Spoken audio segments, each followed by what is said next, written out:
ఓం శ్రీ గురుభ్యో నమ. శ్రీ పరాభవనామ సంవత్సరం.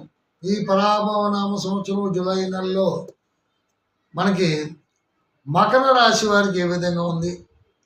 మకర రాశి అంటే సామాన్యమైన రాశి కాదు. జ్యేష్ఠ మాసం 15వ తేదీ, అక్కడి నుంచి ఆషాఢ మాసం 12వ తేదీ ఆగస్టు వరకు ఉంటుంది. ఈ మకర రాశి విపరీత రాజయోగ కారకులు అంటాం. మకర రాశికి ఎదురుకుండా ఉన్నాడు గురుడు ఉన్నాడు, సప్తమాధిపత్యంలో ఉచ్చ స్థితిలో ఉన్నాడు. విద్యాలాభం చేకూరుస్తాడు, ఉద్యోగ లాభం చేకూరుస్తాడు, ఆరోగ్య లాభం చేకూరుస్తాడు. ఏదైనా కొనాలంటే భూమి వ్యవహారాలు, ఆస్తిని డెవలప్ చేయిస్తాడు. భూమి కొనాలన్నా భూమి కొనవచ్చు. రైతాంగానికి చాలా బాగుంటుంది. 2 పంటలు కూడా కలిసి వస్తాయి. అలాగే మనకి రొయ్యలు చేపలు పెంచినటువంటి చెరువులు వ్యాపారం చేసినటువంటి వ్యక్తులు కూడా మంచి లాభదాయకంగా ఉంటుంది. వృత్తి వ్యాపారాలు, ఏ వృత్తిలో ఉన్నటువంటి వ్యాపారాలు చేసుకున్నా సరే చాలా అధిక లాభం పొందగలరు. అందులో సంశయించినటువంటి పని లేదు.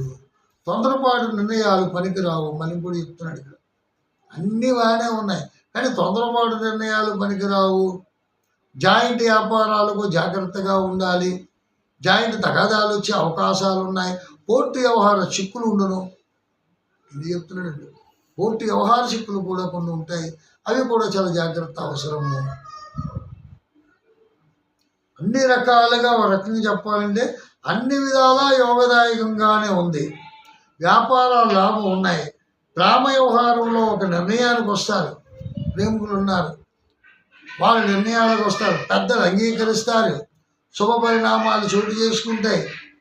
మరి ఈ 2 నెలలు శూన్యదినాలు కాబట్టి శుభ పరిణామాలు తావు వస్తుంది, కానీ పెళ్లి చేసుకోవడానికి ముహూర్తాలను పెళ్లి చేసుకోవాలి. విదేశీ ప్రయత్నములు ఫలిస్తాయి. ఎన్ని శుభాలు ఉన్నాయండి. మధ్యన తలచిన పనుల విషయంలో మధ్య చిన్న ఆటంకాలు ఉంటున్నాయి. కొన్ని వ్యవహారములో యందు, జాయింట్ వ్యవహారముల యందు మనస్తాపములు గురి అవుట తప్పదు. కోర్టు వ్యవహారం జటిలతం అవుతుంది. దాని పరిష్కార మార్గం వస్తుందా రాదా అంటే వస్తుంది. కార్యజయం మీదే అవుతుంది. ఎందుకంటే మకర లగ్న జాతకులు కానీ మకర రాశి జాతకులకు కానీ విపరీత రాజయోగము ఉంటుంది. ఓటమి అన్నది ఎరగరు.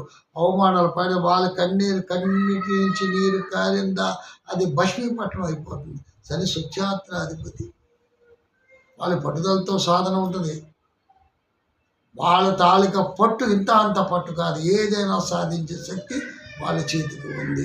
విదేశాలకు వెళ్ళే అవకాశం లేకపోలేదు. విదేశీ ప్రయత్నములు చేయండి. ఎటువంటి ఆటంకములు లేకుండా విదేశ గమనంలో మీకు ప్లేస్మెంట్ దొరుకుతుంది. అక్కడ ఉద్యోగం కూడా దొరుకుతుంది. వ్యవసాయదారులకి కొంత ఇబ్బంది కలుగుతున్నప్పటికీ కూడా పంటలు కలిసి వస్తున్నాయి. ఒకవేళ వర్షాలు ఎక్కువయ్యి పంట ములిగినా సరే వాటింత నష్టం కలగదు. మీరు పెట్టుబడికి నష్టం లేకుండానే సాగుతుంది. మళ్ళీ వెంటనే ఏదైనా పంట వేసుకొని ఆ తాలూకు నష్టాన్ని భర్తీ చేసుకునే వ్యవహారం ఉంది. అమ్మకం చేయాలన్నా కొనాలన్నా ఏదైనా భూమి వ్యవహారాల్లో మీరు చేయగలరు. సిద్ధస్తులు అంటే ఇక్కడ రియల్ ఎస్టేట్ వ్యాపారం బాగా పుంజుకుంటుంది. కాంట్రాక్ట్ వ్యాపారస్తులకు కూడా లాభదాయకంగానే ఉంటుంది. రాజకీయ నాయకులకు కూడా అన్ని రకాలుగా కలిసి వస్తుంది. సినీ రంగ కళాకారులకు ముఖ్యంగా చెప్పాలంటే వాళ్ళకి కూడా మంచి అభివృద్ధి ఉంటుంది. వాళ్ళ ప్రతిభకు తగ్గ గుర్తింపు లభిస్తుంది.